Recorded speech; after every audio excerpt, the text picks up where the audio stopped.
တယောက်စကားတယောက်နားမှာမခါရအောင်တတိဆောင်ဆိုတဲ့လင်္ကာလေးအတိုင်းပါပဲနှုတ်ထွက်စကားဟာတိတ်ကိုအရေးကြီးပါတယ်အထူးသဖြင့်အခုလိုနီးပညာခေတ်ကြီးမှာ online ပေါ်ကစာတကြောင်းစကားတစ်ခွန်းဟာတခါတရံမှာတက်ရောက်မှုတိတ်ကိုကြီးမားသွားတတ်ပါတယ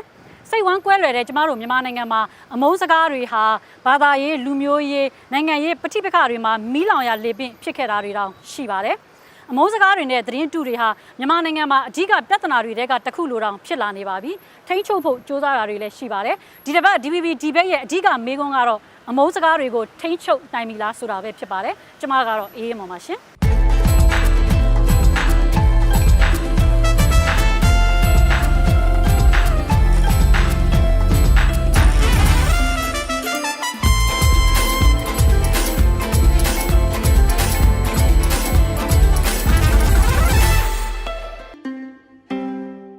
မင်္ဂလာပါရှင် DVB ဒီဘက်အစီအစဉ်ကကြိုဆိုပါရစေဒီကနေ့ဆွေးနွေးမဲ့ခေါင်းစဉ်ကတော့အမုန်းစကားတွေကိုထိန်းချုပ်နိုင်ပြီလားဆိုတာပဲဖြစ်ပါတယ်အခုအဓိကဆွေးနွေးမဲ့ speaker တွေနဲ့ကျွန်မမိတ်ဆက်ပေးလိုပါတယ်ပထမတစ်ယောက်ကတော့ 45 Rights အဖွဲ့မှမြမလူအခွင့်အရေးကျွမ်းကျင်သူ Nikki Diamond ဖြစ်ပါတယ်ဒုတိယတစ်ယောက်ကတော့အမျိုးသားလွှတ်တော်ကိုယ်စားလှယ်ဟောင်းဦးလှဆွေဖြစ်ပါတယ်နောက်တစ်ယောက်ကတော့တင့်မြတ်ချစ်ကြည်ရေးအလုပ်အဖွဲ့ဝင်ဒေါ်ဇာကြည်ဦးဖြစ်ပါတယ်နောက်ဆုံးတစ်ယောက်ကတော့ဓမ္မဝန်တာနုရခိတအဖွဲ့ကရင်ပြည်နယ်အတွင်းရေးမှူးဦးသူရိန်မင်းထွန်းဖြစ်ပါတယ်အားလုံးကိုကြိုဆိုလိုက်ရအောင်ပါရှင်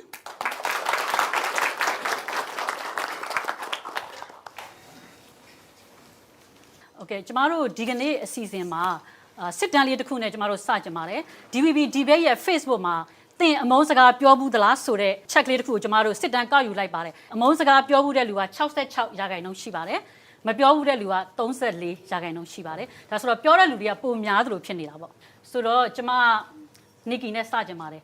အမုန်းစကားဆိုတာဘာလဲအမုန်းစကားကိုဘယ်လိုအဓိပ္ပာယ်ဖွင့်မလဲအမုန်းစကားကိုပေါ့နော်ကျွန်တော်တို့အဓိပ္ပာယ်ဖွင့်ဖို့ကအရန်ခက်ခဲတယ်ပေါ့ဘာကြောင့်လဲဆိုတော့အမုန်းစကားလို့ပြောလို့ရှိရင်အရန်ကျယ်ဝန်းနဲ့ဆိုင်တဲ့ပြဿနာတွေအများကြီးပါဝင်တယ်ပေါ့ဒါပေမဲ့အမုန်းစကားလို့မြန်မာပြည်မှာပြောလာပြီဆိုလို့ရှိရင်လူပုဂ္ဂိုလ်တယောက်ဒါမှမဟုတ်ရှင်လူအဖွဲ့အစည်းတစ်ခုပေါ့နော်ပြစ်မှတ်ထားပြီးတော့ဒီနှိမ်ချစော်ကားတဲ့စကားတွေနောက်တစ်ခုကလူမျိုးရေးပဲဖြစ်ဖြစ်ဘာသာရေးပဲဖြစ်ဖြစ်အခြေခံပြီးတော့ပြောတဲ့အမုန်းစကားတွေရှိတယ်ပေါ့ဟုတ်ကဲ့ဆိုတော့ဦးလာဆိုရင်ကျွန်မမေးချင်ပါတယ်ဟုတ်ကဲ့အမုန်းစကားဆိုတာတစ်ဖက်သားကိုပေါ့ဒီနှိမ်ချပြီးတော့ပြောတဲ့စကားပေါ့အဲ့ဒါသဘောတူလား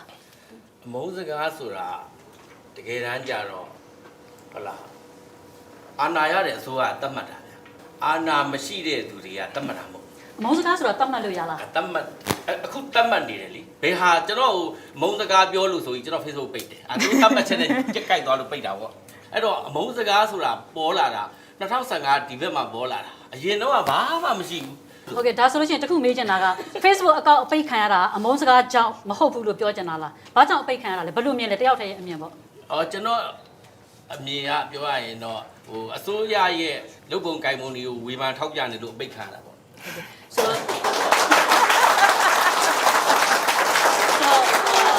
မဆာဂျီဘယ်လိုမြင်လဲအစိုးရလက်ရှိအစိုးရကိုဒီအတိုက်ခံပေါ့ဝေဖန်ထောက်ပြခွင့်ရှိတယ်တိုးတော့ထောက်ပြတဲ့အချက်ကသူတစ်ပါးကိုထိခိုက်တဲ့ဟာမျိုးပေါ့နော်လုပ်လို့ရလားပေါ့အမုန်းစကားကိုမဆာဂျီတယောက်တည်းအနေနဲ့ဘယ်လိုအဓိပ္ပာယ်ဖွင့်မလဲအမုန်းစကားဆိုတာလူတယောက်ရဲ့ရှိတဲ့ပိုင်ဆိုင်တဲ့ဝိသေသလက္ခဏာပေါ့နော်ကြားမှဖြစ်တည်မှုအခုသူ့ရဲ့လူမျိုးဘာသာယုံကြည်မှုတစ်ခုခုကြောင့်ဒါမှမဟုတ်သူ့ရဲ့တွင်ပြင်လက္ခဏာကြောင့်အဲ့ဒီပုံမှာအခြေခံပြီးတော့မနှစ်မြို့လို့ခွဲခြားဆက်ဆံနှိမ့်ချတဲ့စကားကိုကျွန်မအမုန်းစကားလို့ပြောတယ်နောက်တစ်ခုကအစိုးရကိုဝေဖန်ထောက်ပြရတာအမုန်းစကားမဟုတ်ဘူးမဆာဂျီပဲကျွန်မဆက်မေးချင်ပါတယ်အမုန်းစကားကိုပေါ့ပြောနေတာအများဆုံးပြောတာဘယ်သူတွေလဲဘယ်လိုအုပ်စုတွေလဲအမုန်းစကားကဘာမှနားမလည်တဲ့သူတွေကပြောနေတာပါဟုတ်တယ်ကဲဒီဦးသူရိန်မင်းထွန်းရောဘယ်လိုမြင်လဲဒီမဆာဂျီရဲ့မှန်ပါတယ်မဆာကြီးပြောသွားတဲ့ဥစ္စာဘာမှမသိတဲ့လူတွေရဲ့တတ်မှတ်တဲ့အမုန်းစကားပေါ့အမုန်းစကားနဲ့ပတ်သက်ပြီးတော့ဥပဒေပြုပြီးတော့ပဲဟုတ်လားဥပဒေတရားထုတ်ပြီးတော့တားဆီးကြမယ်ပေါ့အစိုးရအနေနဲ့အရေးယူဆောင်ရွက်မယ်လို့ပြောလာတယ်အမုန်းစိတ်ချစ်စိတ်ဆိုတာရင်ထဲကလာတာဖြစ်တဲ့ရင်ထဲကလာတဲ့စိတ်ကိုဘယ်လိုဥပဒေသားတွေနဲ့တတ်မှတ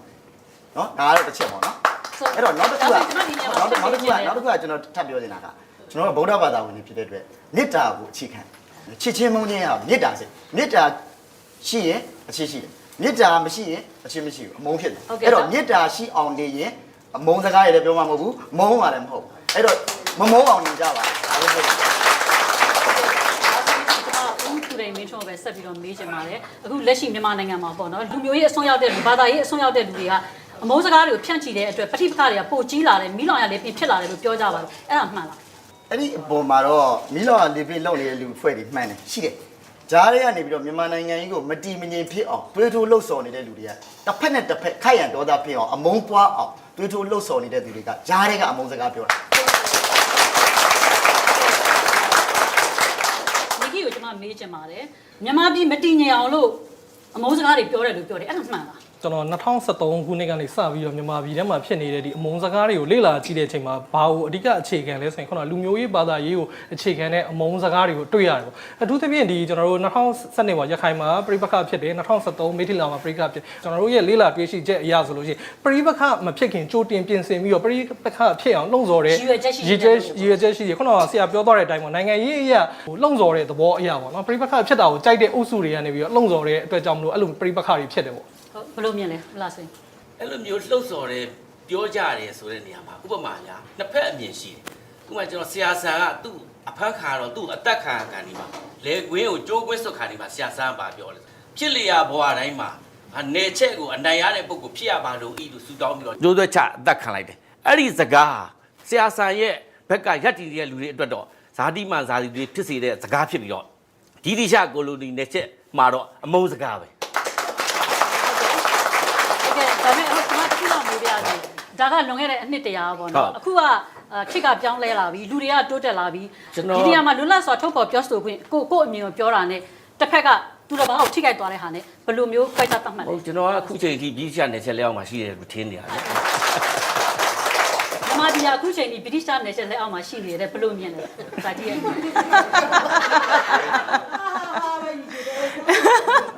ပေါ့ကျွန်တော်အဲ့ဒီနေရာမှာနည်းနည်းဖြတ်ပြောတယ်ဒီအဲ့ဒီ British နယ်ချက်လက်အောက်မှာရှိခဲ့တဲ့အချိန်တုန်းကအခြေအနေနဲ့ခုအချိန်တွေကမတူဘူးပေါ့နော်အဲ့ဒီအချိန်မှာ British ကအရင်တော့အဲ့ဒီအချိန်တုန်းက British အစိုးရကကျွန်တော်တို့နိုင်ငံကိုကျွံပြုတ်ပြီးတော့အုပ်ချုပ်နေတဲ့အဖိနှိပ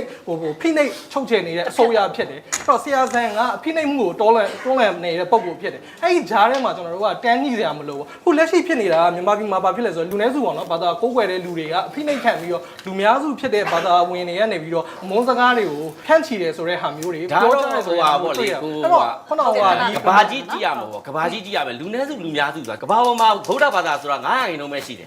ကျန်တဲ့ဘာသာတွေကကဘာပေါ်မှာအများကြီးပဲအဲ့တော့လူနည်းစုလူများစုဆိုတာကျွန်တော်တို့ကဘာကြီးကြည့်မြင်တော့ကျွန်တော်ဗုဒ္ဓဘာသာဆိုတာအင်မတန်နည်းတဲ့percentage ပဲဖြစ်တယ်ဆိုတာမြန်မာပြည်ဘောပုတ်ကွယ်ပဲကျွန်တော်တို့ပြောကြအောင်မြန်မာပြည်မှာဘသူကအများကြီး ကျွန်တော်တို့ကကဘာကြီးကရွာကြီးတွေပါပဲလေ ဟုတ်ကဲ့ကျွန်တော်မြန်မာပြည်ကိုပဲ focus လုပ်ရအောင်ပါဘာလို့ဆိုတော့ဒီဆွေးနွေးပွဲကမြန်မာပြည်ထဲမှာ အဲ့ဒါဆိုလို့ရှိရင်ကျွန်တော်ပြော ဒီဟာတော့ကျွန်မဖြတ်ပြောရလိမ့်မယ်ဆရာဒီကမ္ဘာလုံးမှာဗုဒ္ဓဘာသာ900ခန့်နှုန်းပဲရှိတဲ့အတွက်ကြောင့်မို့လို့မြန်မာပြည်ဟာဗုဒ္ဓဘာသာ strong ဖြစ်အောင်လုပ်ဖို့ကျွန်တော်တို့မတူကွဲပြားတဲ့တခြားသောဘာသာဝင်တွေကိုငါတို့ကဖိနှိပ်ရမယ်ဒါဟာတရားမျှတတယ်ဆိုတော့ဟိုအဲ့လိုမျိုးဒါပေမဲ့ဒီလိုမျိုးဗုဒ္ဓဘာသာအဲ့လိုမျိုးနဲ့ကျွန်တော်တို့ကတန်းကြီးလို့မရဘူးဗျဘာဖြစ်လို့လဲဆိုတော့ကျွန်တော်တို့နိုင်ငံမှာဖြစ်ခဲ့တဲ့ဗတိပခတွေကိုကြည့်မယ်ဆိုရင်အဲ့ဒီဗတိပခကျွန်တော်တို့တောက်လျှောက်ပြောတယ်အတူတူရှင်တွဲနေထိုင်လာတဲ့2015နောက်ပိုင်းကျတော့မှမုံစကားဆိုတဲ့စကားကြီးကဖြစ်လာတယ်အဲ့ဒီရှေ့မှာမုံစကားမှမသိဘဲနဲ့ကျွန်တော်တို့ရဲ့လူအဖွဲ့အစည်းထဲမှာအမြင့်တွဲနေတဲ့ခွဲခြားဆက်ဆံမှုကိုကျွန်တော်တို့အမြင့်တွဲထားလိုက်တာလူအခွင့်အရေးဆိုတာဘယ်သူမှမပေးလို့ရတဲ့ခွင့်အရေးမဟုတ်ဘူးကျွန်တော်တို့မွေးဖွားလာကြတဲ့ကကျွန်တော်တို့မှာပါလာပြီးသားလူသားတစ်ယောက်ရဲ့ခွင့်အရေးပါအဲ့တော့လူလိုနေမှနင့်ကိုလူအခွင့်အရေးပေးမယ်ဆိုတာဒါအာဏာရှင်စိတ်တက်ပဲဒါမျိုးတော့ကျွန်မလက်မခံဘူးကျွန်တော်တခုပြောချင်တာခုနကဒီဟိုပေါ့ဒီဆရာပြောသွားတယ်လူလိုနေမှလူခွင့်ရေးပေးမယ်ဆိုတော့စကားရက်ကိုကျွန်တော်လုံးဝလက်မခံနိုင်ဘူးလူခွင့်ရေးဆိုတာမွေးရပါအခွင့်ရေးဖြစ်တယ်သူကသူလူဖြစ်နေတဲ့အတွက်ကြောင့်မလို့ကျွန်တော်တို့ကဟိုလူခွင့်ရေးပေးရတယ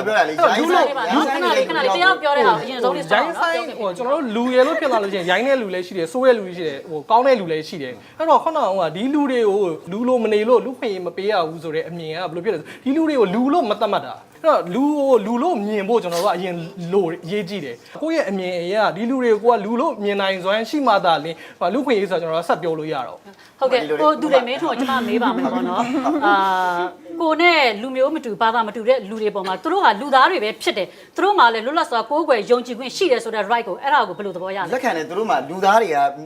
ကမိမိရဲ့နော်ကိုးကွယ်မှုယုံကြည်မှုဘာသာစကားနော်ဒလေထုံးတန်းတွေကိုလွတ်လပ်စွာသူတို့တိဆောက်ပိုင်ခွင့်ရှိတယ်လုပ်ပိုင်ခွင့်ရှိတယ်ကျွန်တော်ခုနသုံးလိုက်တဲ့လူဟာလူလိုနေရင်ဆိုတာရိုင်းဆိုင်နေတဲ့လူတယောက်ဗျာစိုးသွမ်းနေတဲ့လူတယောက်ဗျာ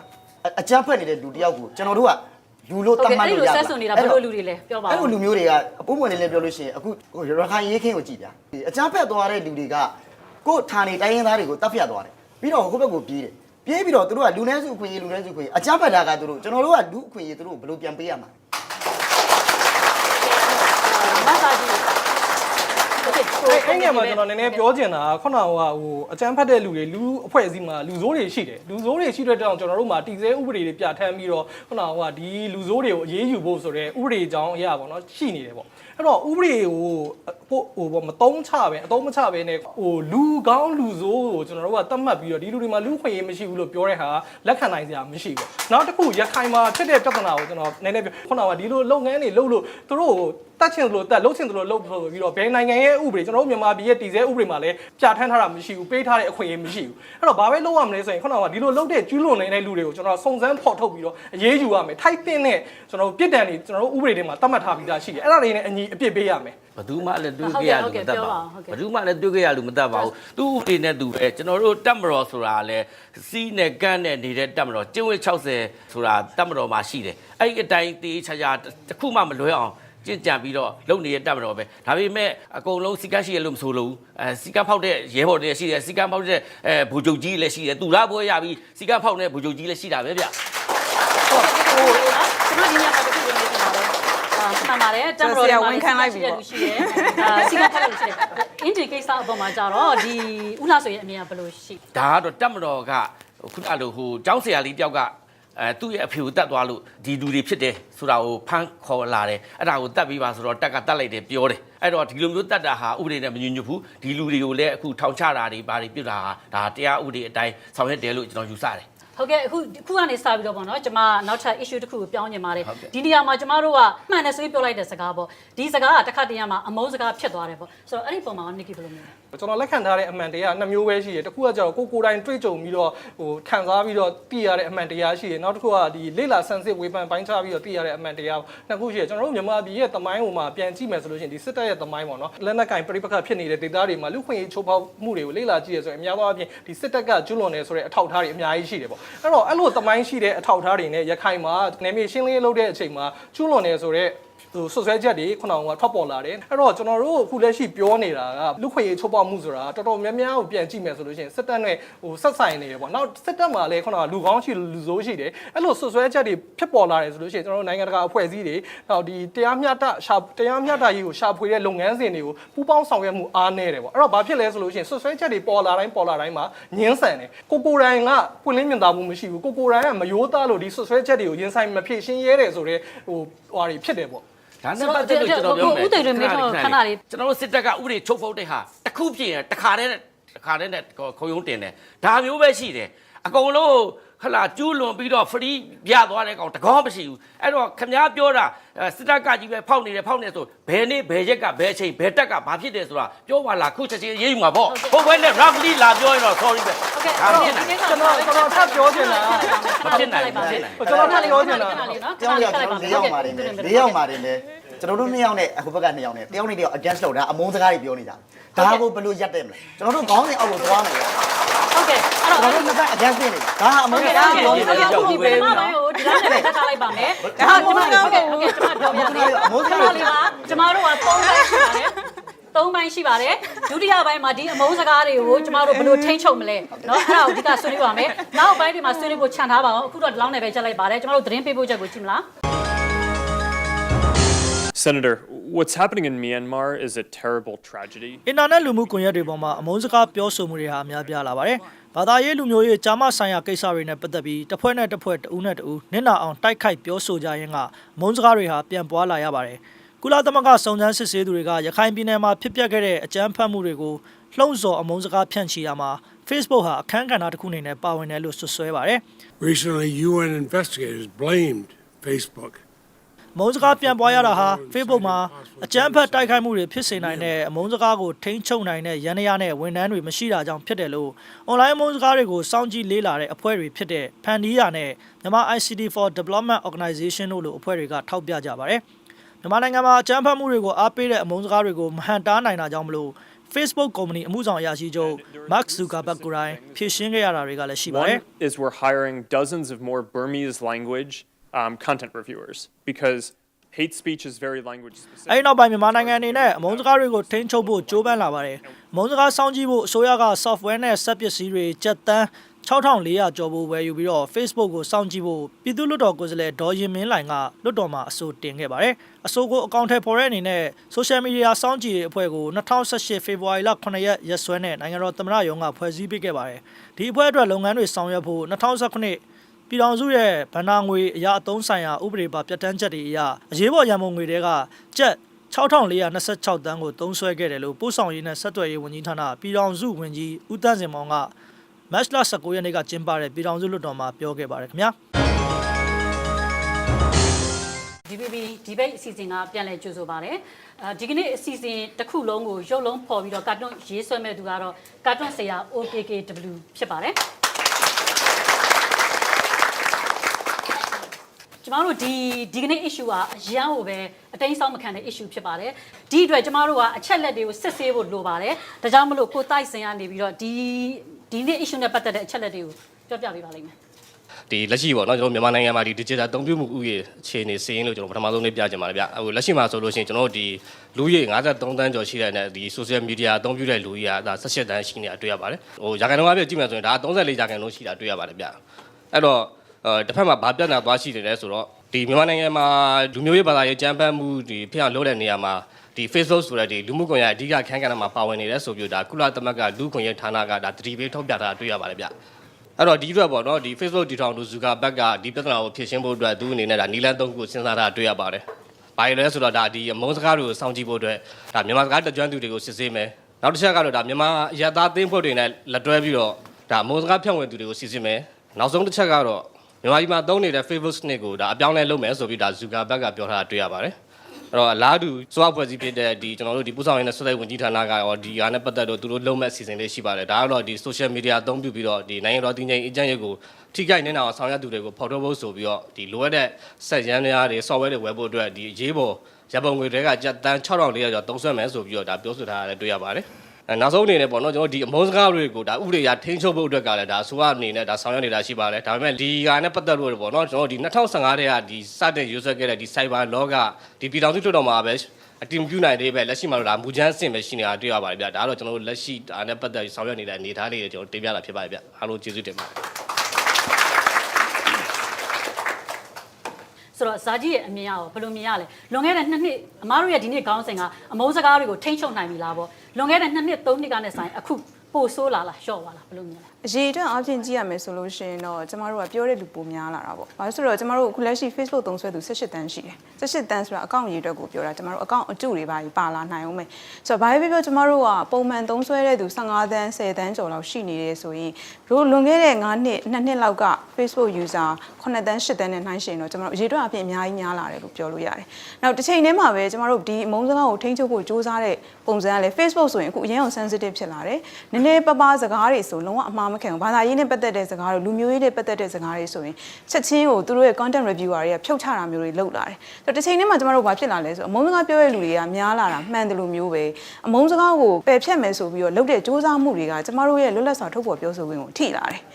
နော်အဲ့ခါကျတော့ကျမတို့တော်တော်ကိုကြိုးတန်းဖို့ရှောင်နေရတဲ့အနေအထားမျိုးဖြစ်လာတယ်။ဥပမာဖြစ်စီဆရာဦးလားဆွေအကောင့်ဖြတ်ချခံရတယ်ဆိုရင်တချို့မှာ sensitive ဖြစ်တဲ့ issue တွေပါမယ်။သို့တော့အကောင့်တစ်ခုလုံးပိတ်လိုက်တဲ့အထိလုပ်တဲ့ဟာမျိုးဆိုတာကျမတို့ကပြစ်မှုတဲ့ပြစ်ဒဏ်နဲ့လုံးဝမမျှတဲ့အနေအထားမျိုးဖြစ်သွားတယ်လို့ကျွန်တော်ပြောတယ်။ဆိုတော့ဒါကဆရာပြောသမျှကိုကျမပြောရတဲ့မှာကျမလူခွင့်ရေးပေါ်ပဲကျမရက်ပြီးပြောပါတယ်ဆိုတော့လူသားတယောက်ဟာစိုးတာရှိတယ်လို့ကောင်းတာရှိတယ်နောက်ပြီးသူ့ရဲ့အမြင်ကတစ်ခါလေကြာရင်ကိုယ့်ရဲ့မုန်းချင်းချစ်ချင်းကိုထုတ်ဖော်ပြောဆိုတဲ့အခါမှာသူတစ်ပါးကိုထိခိုက်နစ်နာစေတဲ့အတိုင်းတာဘယ်လောက်ထိရှိတယ်လဲအဲ့ဒီစကားပေါ်မှာပဲ content တစ်ခုချင်းစီပေါ်မှာကျမတို့ကစစ်ရမယ်ဆိုတာလူပေါ်မှာ target ထားပြီးတော့ကျမတို့လုပ်နေတယ်လက်ရှိဆိုရလဲလို့ပဲကျမတို့ social media monitoring team လုပ်ပြီးတော့ဒီလိုမျိုးတန်းပေါင်း6000ကျော်သုံးဆွဲလိုက်တာပေါ့ဟုတ်လူပေါ်မှာ target ထားပြီးလုပ်တယ်ဆိုတော့အဲ့ဒီလူရဲ့ post တွေကအမုန်းစကားဘက်ကိုဘာသာရေးလူမျိုးရေးလှုပ်ဆော်ဘက်ကိုတွားနေလို့လုပ်တယ်လို့ယူဆလို့မရဘူးလားအပြစ်မရှိဘဲနဲ့တော့ဘယ်သူကလုပ်မှာလဲပေါ့နော်ဒါပေါ့ဒါကြောင့်မလို့ကျွန်မပထမဆုံးပြောပါတယ်အမုန်းစကားဘယ်သူတွေပြောတာလဲဆိုတော့အမုန်းစကားဘာမှမသိတဲ့လူတွေကပြောတာပါခုနဆရာလည်းပြောရပါတယ်အမုန်းစကားကိုကျွန်တော်တို့အခုပြောနေတဲ့ဟာကပဲအမုန်းစကားတွေဖြစ်နေပြီဆိုတော့ကျွန်တော်တို့ concept ပိုင်းမှာလွယ်နေပြီလူအုပ်စုတစုပေါ်မှာနစ်နာစီလိုတဲ့စိတ်နဲ့ရန်လိုတန်းဖန်မှုတွေဖြစ်လာပေါ့အမုန်းစကားမဟုတ်ဘူးပေါ့အမြင်မတူတာကိုညင်းနိုင်တာအမုန်းစကားဆိုရင်ကျွန်တော်တို့ရဲ့ဒီစိတ်ပိုင်းဆိုင်ရာဖွံ့ဖြိုးတိုးတက်မှုပညာရေးဆိုင်ရာဖွံ့ဖြိုးတိုးတက်မှုဘာမှရှိလာမှာမဟုတ်ဘူးကျွန်တော်တို့ရဲ့တစ်ဖက်ကဟာအဲ့ဒါကိုလာထိပါတယ်နော်လွတ်လပ်စွာထုတ်ဖော်ပြောဆိုကြ ကျွန်တော်ဟိုမက်ဆာဂျီနဲ့သဘောထားကွဲလဲတာတခုရှိတယ်ပေါ့နော်မက်ဆာဂျီကတော့သူပြောတာပါလဲဆိုလို့ရှိရင်ဒီအမုန်းစကားကိုနားမလည်တဲ့လူတွေကအမုန်းစကားပြောတယ်ကျွန်တော်အဲ့ဒါကိုလက်မခံဘူးပေါ့။ဘာကြောင့်လဲဆိုမြန်မာပြည်မှာရှိနေတဲ့အမုန်းစကားတွေကိုကျွန်တော်လေ့လာကြည့်တဲ့အခါကျတော့အမုန်းစကားကိုဟိုနားမလည်လို့ဖြန့်တဲ့လူကရှိတယ်။ဒါပေမဲ့တကယ်တမ်းအမုန်းစကားကိုပြောနေတဲ့လူတွေကတကယ်ယူရချက်ရှိအမုန်းစကားကိုတကယ်တမ်းနားလည်ပြီးတော့လူတွေကိုမှိုင်းတိုက်ပြီးတော့ဟိုသူတို့လိုချင်တဲ့ပုံစံဖြစ်အောင်ယူရချက်ရှိနဲ့ပြောနေတာပေါ့။ဆိုတော့အဲ့ဒါအသေးစားကျွန်တော်ပဲကလာရင်စားမယ်ဆိုရင်ကိုကျွန်တော်ပိတ်ခါရတယ်ဗျာပဲကလာရင်စားမယ်ဗျာ ဟုတ်ကဲ့โอเคခဏလေးပါနော်ကျွန်တော်ဦးလာစေဟိုတခုမေးပြရစေ post တင်တဲ့အခါမှာပေါ့ဥပမာနိုင်ငံရေးရအမြင်ကွဲတယ်လူမျိုးရေးဘာသာရေးပါတယ်အဲ့ဒီလိုမျိုး post တွေကိုဦးလာစေတင်တဲ့အခါမှာပေါ့နော်ကိုယ့်ရဲ့ခံစားချက်ကိုပဲရိုးရိုးလေးတင်လိုက်တာလားဒါမှမဟုတ်ငါရဲ့အမြင်တွေကိုတနိုင်ငံလုံးမှာရှိတဲ့လူအများရပါသေးဆိုတဲ့ရည်ရွယ်ချက်နဲ့တင်သလားအဲ့ဒါလေးကျွန်တော်ကတော့ကျွန်တော်စိတ်ခံစားချက်နဲ့ကျွန်တော်ရေးတယ်ကျွန်တော်ဟာကိုဖတ်တဲ့လူကသူ့အမြင်နဲ့သူចောင်းသားလို့သုံးသပ်မယ်စီးပွားရေးသမားလို့သုံးသပ်မယ်နိုင်ငံရေးသမားလို့သုံးသပ်မယ် appreciation လုပ်တဲ့နေရာမှာတူးနဲ့တူကွဲကြရင်ကွဲပြမှာပေါ့ဟောဒါခင်ဗျားမေးတာကိုတဲ့ဖြေလားကျွန်တော်ဘာမှမပြောဟုတ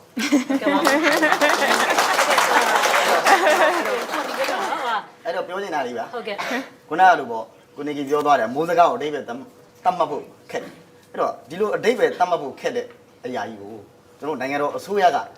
Facebook ပေါ်မှာနော်ဒီအမုန်းစကားတွေပြောလို့ကြက်သန်းပေါင်း6426တန်းအကုန်ခံပြီးတော့ပိတ်တယ်ဆိုတာအဲ့ဒီအမုန်းစကားပါလို့တတ်မှတ်တဲ့အစိုးရကကောအဲ့ဒီအမုန်းစကားရဲ့အတိတ်ပဲကိုဘယ်လိုဖွင့်ပါလဲကျွန်တော်ပြောပြမယ်အမုန်းစကားကိုဘယ်လိုတတ်မှတ်လဲဆိုတော့ကျွန်တော်တို့အမုန်းစကားပြောတယ်ဆိုလို့ရှိရင်ကျွန်တော်တို့မှာတီဆဲဥပဒေတွေရှိတယ်မင်းကတော့ဒါလုပ်နေပြီကျွန်တော်အိမ်ကိုအချိန်မင်းရဲရလာဖမ်းပါလူကိုလာပြီးတော့ဓာတ်ရိုက်ဥပဒေအရအရေးမယူဘဲနဲ့ Facebook ပေါ်မှာအမြင်မတူလို့ပြောတဲ့အချက်ကိုအမုန်းစကားပါဆိုပြီးတော့ Facebook account လဲကျွန်တော်ပိတ်ခံရတာမနေတော့ဒီနေ့ Facebook account တစ်ခုပဲကျွန်တော်ဟုတ်ကဲ့ဒီနေရာမှာကျွန်မတစ်ခုလေးပြောချင်ပါတယ်လက်ရှိအစိုးရဆိုတာဟာ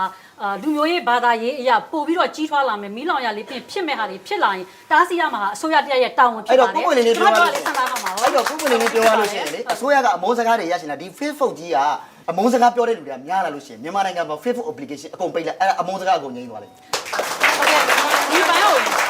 ဒီဘိုင်းကိုကျွန်တော်တတိယပိုင်းမှာဆက်ပြီးဆွေးနွေးပါမယ်နော်ဟိုကိုနဲ့နည်းနည်းသဘောထားကွဲတဲ့အပိုင်းရှိသလိုသဘောတူတဲ့အပိုင်းရှိကျွန်တော်နိုင်ငံမှာတည်ဆဲဥပဒေတွေနဲ့ဒီဟိုဥပဒေစိုးမိုးရေးကအရင်အားနေတဲ့ခါကျတော့ဘယ်လိုဖြစ်လဲဆိုရင်ခုနအမုန်းစကားဖြတ်တဲ့လူတွေကိုတည်ဆဲဥပဒေနဲ့အရေးယူဖို့ကျတော့ကျွန်တော်တို့လက်ရှိမှာဟိုအရန်ကိုအားနေတာတွေ့ရတယ်ပေါ့အဲ့တော့ကျွန်တော်တို့ကကျွန်တော်ရဲ့ကိုယ်ပိုင်မူအရဆိုလို့ရှိရင်ဒီအမုန်းစကားတွေဥပဒေအသစ်ပြဋ္ဌာန်းပြီးတော့ထိန်းချုပ်တာကိုကျွန်တော်လက်မခံဘူးဘာလို့ဆိုတော့လူ့ခွင့်ရေးမှာအခြေခံလူ့ခွင့်ရေးတစ်ခုကဘာလဲဆိုရင်လွတ်လပ်စွာထုတ်ဖော်ပြောဆိုခွင့်ရဒီလူသားတိုင်းရဲ့အခြေခံလူ့ခွင့်ရေးဖြစ်တယ်နော်ကျွန်တော်တို့ကဒီမိုကရေစီနဲ့လူ့ခွင့်ရေးအိမ်မက်ကိုပေါ့ကျွန်တော်တို့ဒီနိုင်ငံမှာအကောင့်ထဲပေါ်နေတဲ့အခါကျတော့ဒီမိုကရေစီရဲ့အုတ်မြစ်ကလွတ်လပ်စွာပြောဆိုခွင့်ပေါ့အဲ့လွတ်လပ်စွာပြောဆိုခွင့်နဲ့အမုန်းစကားနဲ့ကြားမှာကျွန်တော်တို့ဟိုပြိပခဖြစ်တာတွေအများကြီးရှိတယ်အဲ့တော့ကျွန်တော်တို့ရဲ့ရည်တည်ချက်ကဘာလဲဆိုလို့ရှိရင်အမုန်းစကားကိုဥပဒေပြုပြီးတော့ကန့်သက်တဲ့နေရာတွေရှိတယ်လို့လွတ်လပ်စွာပြောဆိုခွင့်တွေကိုလည်းမထိခိုက်အောင်ကျွန်တော်တို့ကသတိထားဖို့လိုတယ်အဲ့တော့အမုန်းစကားပြောတဲ့လူတွေကိုယ်တိုင်ကလည်းခုနလွတ်လပ်စွာဖော်ထုတ်ခွင့်ကိုအသုံးချပြီးတော့အမုန်းစကားကိုပြောကြတယ်အဲ့တော့အဲ့နေရာမှာဒီဟာတွေကိုကင်တယ်သိမ့်လားဆိုတဲ့မိကွန်းကကျွန်တော်တို့အတွက်ခုန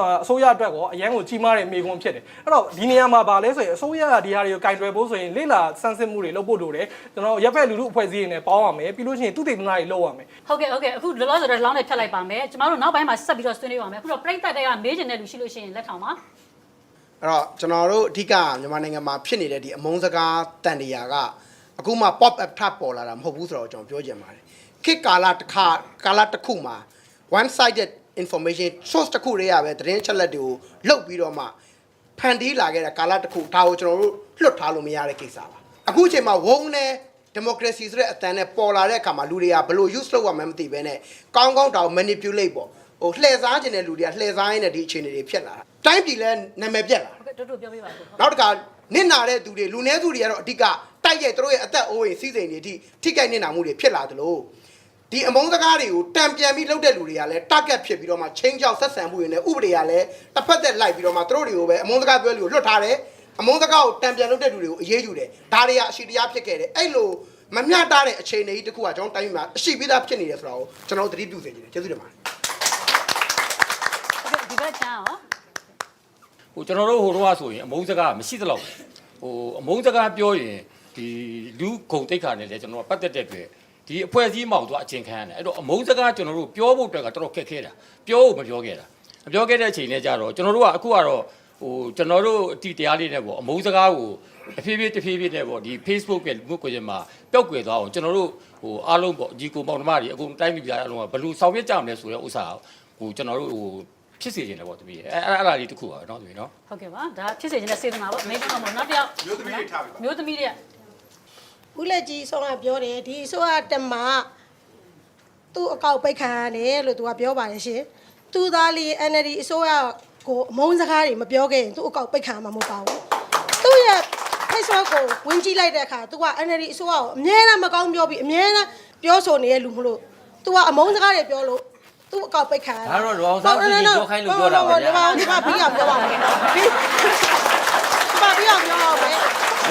ဝေဘာမှာလို့ပြောလို့ဝေဘာအဲ့ဒါမှဘူးလက်ကြီးတာဘူးစကားမပြောရင်ဘူးလက်ကြီးတာဘူးစကားမပြောပဲ NLD ကိုအမုန်းစကားတွေမပြောရင်ကျမကိုယ်တိုင်ဘူးလက်ကြီးကိုချစ်နိုင်ပါတယ်ဒါမဲ့အခုတော့ဘူးလက်ကြီးကအများနဲ့ဘူးစကားတွေပြောပြီးအခုတက်လာတဲ့ဆိုးရအောင်အများမကောင်းပြောတဲ့ကျွန်တော်အမကြီးရဲ့ချစ်ချင်းကိုမြင်မရဘူးကြီးကတော့နိုးပါဘူးလက်ကြီးကိုနိုးပါ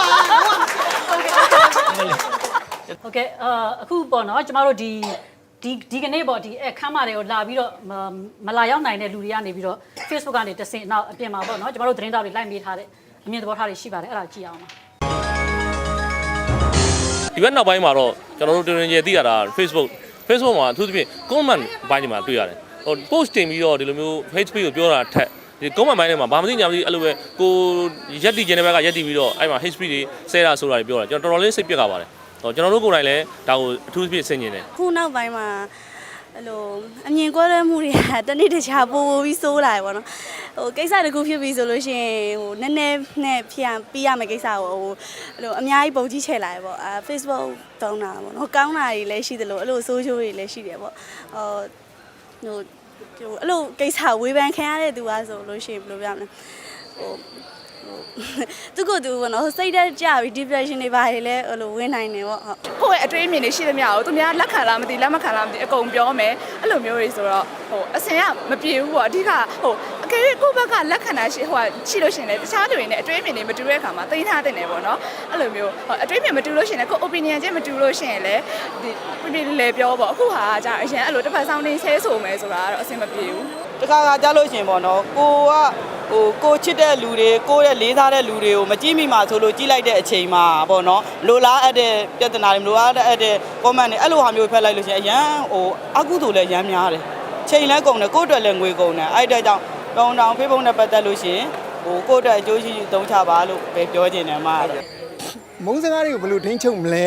ဆိုတဲ့အတွေးကပြန်ပြောရရင်တော့အမှန်တကယ်တော့လူငယ်တွေကိုဖြန့်ကျက်စဉ်းစားတဲ့အတွေးကိုဖော်ပေးဖို့လိုတယ်သိလားကျွန်တော်မျက်လုံးထဲမှာကျွန်တော်ရင်ထဲမှာရှိတာလူသားဝါဒအဲ့ဒီလူမျိုးလူငယ်တွေကိုတွေးနိုင်အောင်အဲ့ဒီလူမျိုးလူငယ်တွေကိုစဉ်းစားနိုင်အောင်လူတွေပေါ်မှာပဲအခြေတည်တဲ့ခါပေါ့နော်အဲ့ဒါမျိုးကျွန်တော်တို့ကတွန်းအားပေးတဲ့ပညာရေးစနစ်တွေကိုသွားဖို့လိုတယ်ထင်တယ်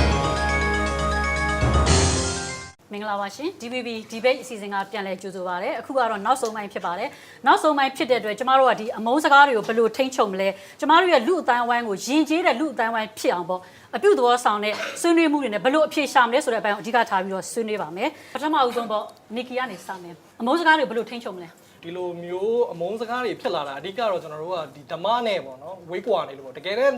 ဟိုဗုဒ္ဓရဲ့ဓမ္မအဆုံးအမတွေကိုတေချာနားလည်တဲ့သူတွေဖြစ်ခဲ့မယ်ဆိုလို့ရှိရင်ကျွန်တော်တို့အမုန်းစကားတွေကိုဘယ်သူမှပြောမှာမဟုတ်ဘူးပေါ့အမုန်းစကားကိုထိန်းချုပ်တဲ့နေရာမှာအစိုးရနဲ့ကျွန်တော်ရပ်ဖက်အဖွဲ့အစည်းတွေပူးပေါင်းပြီးတော့ဘလို့အမုန်းစကားတွေကပြန့်ပွားနေလေအဲ့ဒါတွေကိုအသိပညာပေးလုပ်ငန်းတွေပြီးလို့ရှိရင်တော့ဟိုကိုယ့်ရဲ့ကိုကျင့်တရားပေါ့အဲ့ဒါကိုကျွန်တော်အခြေခံပြီးတော့ဒီလိုကိစ္စမျိုးဆိုလို့ရှိရင်ခုနအမုန်းစကားပြောတဲ့လူတွေဘယ်လောက်ပဲပြောခုနကဒါတွေကိုပြန်ဖြန့်ဝေတဲ့လူတွေကမဖြန့်ဝေဘူးဆိုလို့ရှိရင်ခုနသူ့မှာပြိတ္တရှိမှာမဟုတ်ဘူးတခါလေကြာရင်ကျွန်တော်ဒီမှာတွေ့ရတာပါပြီဆိုအမုန်းစကားပြောတဲ့လူတွေမှာပြိတ္တရှိတယ်အဲ့ပြိတ္တကနေပြီးတော့ပြန်ဖြန့်တဲ့ခါကျအမုန်းစကားအရင်ကျေပြန့်သွားတယ်ပေါ့နောက်တစ်ခုကပါလဲဆိုရင်မဖြစ်မနေကျွန်တော်ဥပဒေပြဋ္ဌာန်းပြီးတော့လုပ်ရမယ်ဆိုရင်ကျွန်တော်တို့နိုင်ငံကဒီ ICCPR လို့ခေါ်တဲ့နိုင်ငံတကာဒီနိုင်ငံသားနဲ့နိုင်ငံရေးအခွင့်အရေးစာချုပ်မှာလက်မှတ်ထိုးမထားဘူးဒီ ICCPR ရဲ့အပိုင်းနှစ်မှာဟိုမဖြစ်မနေအမုန်းစကားတွေကိုကျွန်တော်တို့ဟိုဥပဒေပြုပြဋ္ဌာန်းပြီးတော့ထိန်းချုပ်ဖို့လိုလာတယ်ဆိုရင်နိုင်ငံတကာသတ်မှတ်ထားတဲ့စံချိန်စံညွှန်းတွေကိုလိုက်နာပြီးတော့ဟ ကျွန်တော်တို့ဥပဒေပြုဖို့လိုတယ်ပေါ့အဲ့တော့ကျွန်တော်တို့မြန်မာပြည်ထဲမှာကျွန်တော်တို့ပြုကျင်တဲ့ဥပဒေကိုကျွန်တော်တို့ပြုလိုက်မယ်ဆိုလို့ရှိရင်ဘာဖြစ်သွားမလဲဆိုလို့ရှိရင်တစ်ခါလေခုနအခြေခံလူခွင့်ရေးတွေကိုထိခိုက်ပြီးတော့လွတ်လပ်စွာပေါ်တွန်းကိုထိခိုက်ပြီးကျွန်တော်ဒီမိုကရေစီတွားကျင်တဲ့လမ်းကြောင်းကိုထိခိုက်နိုင်တယ်ပေါ့အဲ့တော့ကျွန်တော်ဥပမာအနေနဲ့ပေးမယ်ဆိုရင်ဟိုတလောတော့ကကျွန်တော်နိုင်ငံတော်ကြီးအတိုင်ပင်ခံပုဂ္ဂိုလ်ကနေပြည်သူလူထုကိုကျွန်တော်တို့ဒီငြိမ်းချမ်းရေးမှာပါဝင်ဖို့လို့ပြောတယ်ကျွန်တော်တို့ဒီလူငယ်တွေပေါ့နော်တာဝန်မှာဒီငြိမ်းချမ်းရေးအတွက်တောင်းဆိုတဲ့အချိန်မှာတောင်းဆိုပြီးရတယ်ဟိုအကြမ်းဖက်ဖြိုခွင်းခံရတယ်တချို့ကအဖမ်းခံရတယ်ပြီးလို့ရှိရင်တရားစွဲခံရတယ်အဲ့တော့ဥပဒေတွေကတစ်ခါလေးမှာကျွန်တော်တို့ဥပဒေရဲ့ရွေချက်ကတော့ကောင်းပြီမဲ့တစ်ခါလေးကြားလို့ရှိရင်အဲ့ဥပဒေကကျွန်တော်တို့ဒီတက်ကြွလှုပ်ရှားသူတွေပြည်သူလူထုကိုဖိနှိပ်တဲ့ဥပဒေမျိုးတွေဖြစ်လာမှာကိုကျွန်တော်မလိုလားဘူးပေါ့ဟုတ်ကဲ့ဦးလားဆိုရဘယ်လိုမျိုးလဲဥပဒေနဲ့ထိချုပ်တာမထိအောင်လွတ်တော်မှာ Facebook ကိုကျွန်တော်တို့ကညှိတယ်ပထမချိန်လွတ်တော်မှာကျွန်တော်တို့ကဒေါက်တာစိတ်ဖွားအကောင့်อ่ะဘယ်သူလဲဆိုပြီးတော့ကျွန်တော် Facebook ကိုမေးတယ်လွတ်တော်ကိုတအားကြီးဝေဖန်နင့်ကံဝေနှစ်ပြားမတန်ဝေဖန်လို့အဲ့ဒေါက်တာစိတ်ဖွားဆိုတာဘယ်သူလဲကျွန်တော်တို့ဖြေပါဆိုတော့ Facebook ကမသိဘူးတဲ့မဖြေနိုင်ဘူးတဲ့ဒါဖြေစရာအကြောင်းမရှိဘူးတဲ့ကြက်ဖက်သမားနဲ့ပတ်သက်တော့ဖြေမယ်တဲ့ကြက်ဖက်သမားမဟုတ်ရင်တော့မဖြေနိုင်ဘူးတဲ့သူကအဲ့လိုမျိုးပြောတယ် Facebook ကအဲ့တော့ဆိုလိုတာကျွန်တော်တို့က Facebook ကိုထိန်းချုပ်အဓိက Facebook ပဲကျန်တာက Instagram တို့ဘာညာကွီကွာဖလာတာနဲတယ် Facebook ကိုဘယ်လိုထိန်းချုပ်ရမလဲကျွန်တော်အဲ့တုန်းကအကြံပေးခဲ့တယ် Facebook အဖွဲ့ကို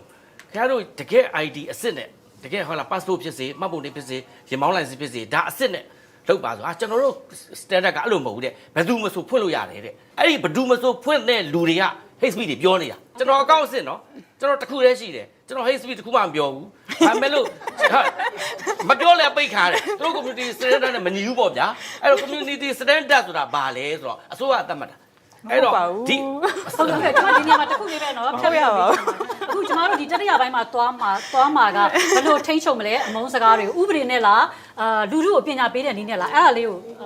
အဲ့ဒါကတော့ကျွန်တော်တို့ Facebook ကိုကျွန်တော်တို့လူတိုင်းမှာအကောင့်ဖွင့်ရင်မှတ်ပုံတင်အစစ်နဲ့သာဖွင့်ပါဆိုတဲ့ဥပဒေကို Facebook ကိုကြက်မှတ်နိုင်ရင်ငြိမ်သွားမယ်မုန်းစကားတွေနဲသွားမယ်လူကြီးကကိုပုံကြီးပြပြီးတော့တိတ်မဆဲရဲဘူးဗျအခုဒီ Facebook သုံးလာတာဒီ3-4နှစ်မှာအရန်များလာတာဟိုဘယ်လိုပြောမလဲကျမတို့မြန်မာနိုင်ငံကတစ်လျှောက်လုံးပိတ်ထားတယ်လွတ်လပ်စွာထုတ်ဖော်ပြောဆိုခွင့်မရှိဘူးအင်တာနက်လွတ်လပ်ခွင့်မရှိဘူးဖွင့်ပေးလိုက်တဲ့အချိန်မှာတခါလဲ10တဲ့ကနေရေကိုဖွင့်ချလိုက်တော့ဝုန်းနဲ့လူငယ်တို့ကခုံပြီးတော့ဝင်လာတာမိပညာခေတ်ကြီးတဲ့ဒီအချိန်မှာပဲခုနအမုန်းစကားပြန့်ပွားရေးတွေကဖြစ်လာတာပေါ့နော်ဆိုတော့အခုဒါတွေကအရန်ကိုဆိုးလာတဲ့အတွက်ဒီအစိုးရလက်ရှိအစိုးရကနေပြီးတော့ SMMT လို့ခေါ်တယ်Facebook စောင့်ကြည့်ရေးအဖွဲ့ပေါ့ဒီဟာကိုတန်း6000အကုန်ကြခံပြီးတော့ဒါဥပဒေနဲ့ပေါ့ထိန်းချုပ်ဖို့စ조사တယ်အဲ့ဒါဘယ်လိုမြင်လဲအောင်မြင်မယ်လို့မြင်လာ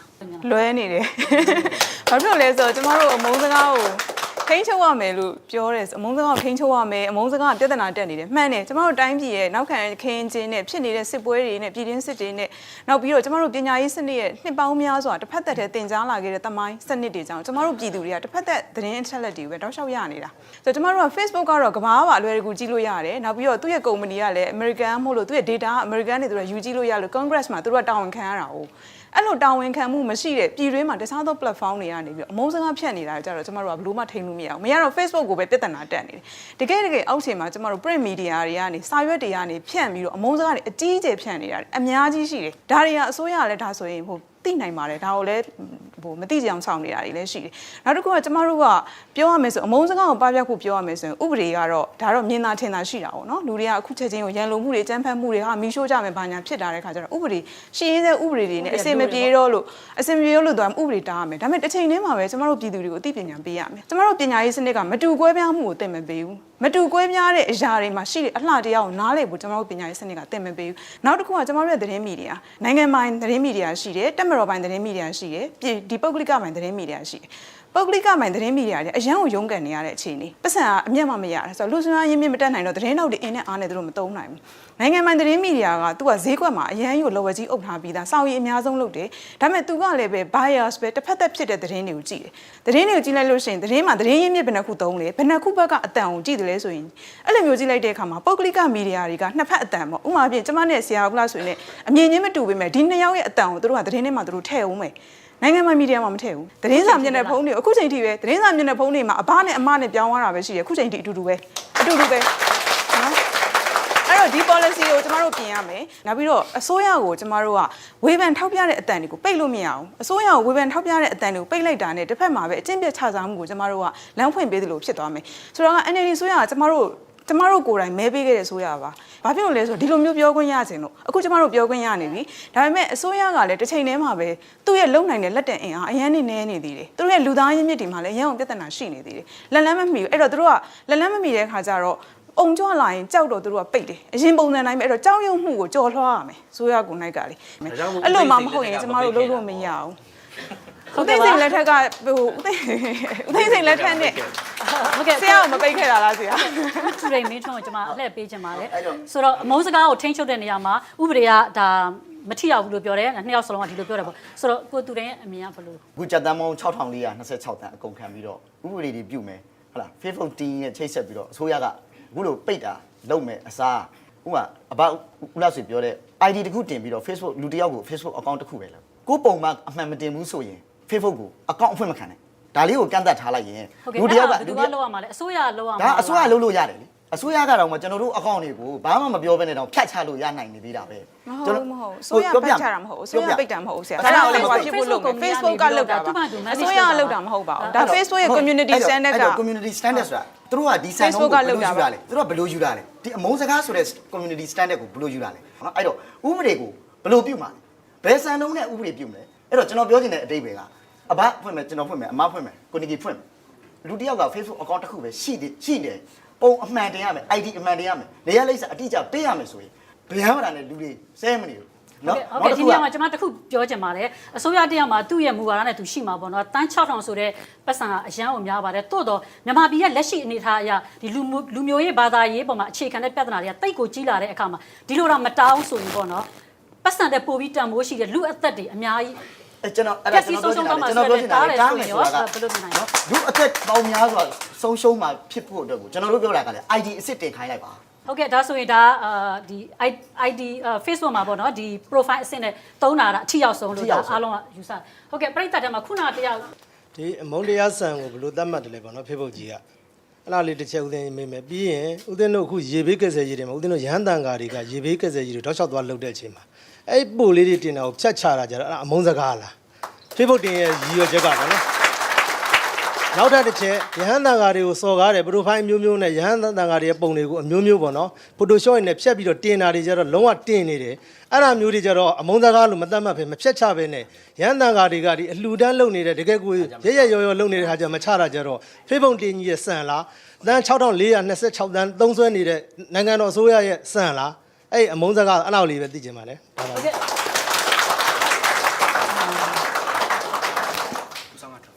Facebook တင်းရဲ့ community standard ဆိုတာကိုကျွန်မသိချင်ပါတယ်။ဘာဖြစ်လို့လဲဆိုတော့ကျမတို့တွေက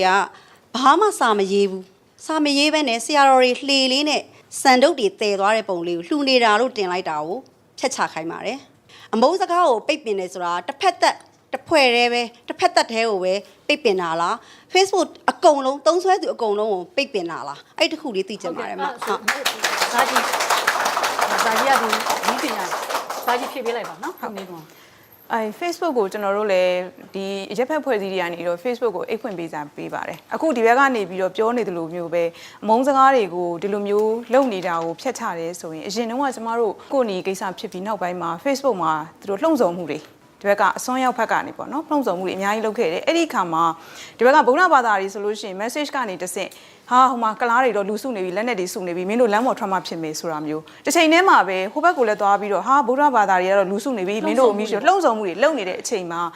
ရက်ဖက်ဖွဲ့စည်းတွေကနေ report လုပ်တယ် Facebook ကိုဒီလိုလုပ်နေပြီဒါ message တွေကနေပြီးတော့လုပ်နေတာဟိုပေါ်မှာ post လုပ်တာမဟုတ်ဘူးလို့ပြောတဲ့အချိန်မှာဒီစကားကလူတန်းနဲ့ချီပြီးပြန့်သွားပြီဒါပေမဲ့ Facebook ကတပတ်လောက်ကြာတယ်အဲ့တော့ response လုပ်ဖို့အရန်နှေးခဲ့တယ်အဲ့အချိန်ကအရန်အနေကြီးရဲ့အချိန်မှာသူတို့အရန်နှေးတယ်နှေးတော့နောက်ဆုံးဒီ Congress မှာသူတို့သွားပြီးတော့ကြားနာခြင်းလုပ်ရတဲ့အခါကျတော့မှသူတို့အရန်ကြောက်သွားပြန်တယ်ကမ္ဘာလုံးကလည်းဟာမြန်မာပြည်မှာဖြစ်နေတဲ့လူမျိုးတုံးတုတ်တင်မှုကြီးဟာဒီ Facebook က down တနေရကနေပါတယ်ဆိုတဲ့အချိန်ကျတော့မှသူတို့အရန် shock ဖြစ်ပြီးတော့မြင်သမျှကိုဖြတ်နေတယ်ပေါ့နော်နောက်တစ်ခုကတော့အစိုးရနဲ့ Facebook နဲ့မကွဲတဲ့ကိစ္စပေါ့မြန်မာနိုင်ငံအစိုးရက Facebook ကိုသွားပြီးတော့လွှမ်းမိုးနိုင်လောက်တဲ့အခွင့်အာဏာမရှိဘူးလို့ကျွန်မတို့ယုံကြည်တယ်။ဘာဖြစ်လို့လဲဆိုတော့ Facebook ကသူဟိုရုံးဆိုင်တဲ့နေရာဒီ American ဖြစ်တယ်။ American ရဲ့သူတို့ရဲ့ Constitution First Amendment ကလေးကသူတို့ဟာလွတ်လပ်စွာထုတ်ဖော်ပြောဆိုခွင့်ကိုလုံးဝအောင်မခံရမယ်ဆိုတဲ့ပထမဆုံးပြင်ဆင်ခွင့်ရအဲ့ဒါရှိတယ်။ဒါကြောင့်မလို့သူတို့ရဲ့သမ္မတ Donald Trump ကိုညီမျိုးစုံနဲ့ဆဲနေတာတွေတောင်မှသူတို့ဘာမှမလုပ်ဘူးဒီတိုင်းကြည့်နေတာပဲ။ Donald Trump လည်းပြန်ဆဲနေတာပဲ။ဆိုတော့ဒါမျိုးကြီးကြည့်နေတာပဲ။အဲ့လိုမျိုးလုပ်တာဆိုတော့ American ဟုတ်တယ် American အဲ့ standard နဲ့မြန်မာပြည်ကိုသူတို့ကကြည့်နေတာပေါ့နော်။အဲ့တော့အရင်တုန်းကသူတို့အဲ့ standard နဲ့မြန်မာပြည်ကိုကြည့်နေတဲ့ရုပ်တရက်ကြီးဒီမှာဟာထဲထဲမှာ conflict တွေလူတွေအများကြီးဒီလိုဖြစ်သွားတယ်ဆိုတဲ့အချိန်မှာသူတို့ကအရန် short ဖြစ်ပြီးတော့မြန်မာပြည်ကိုတော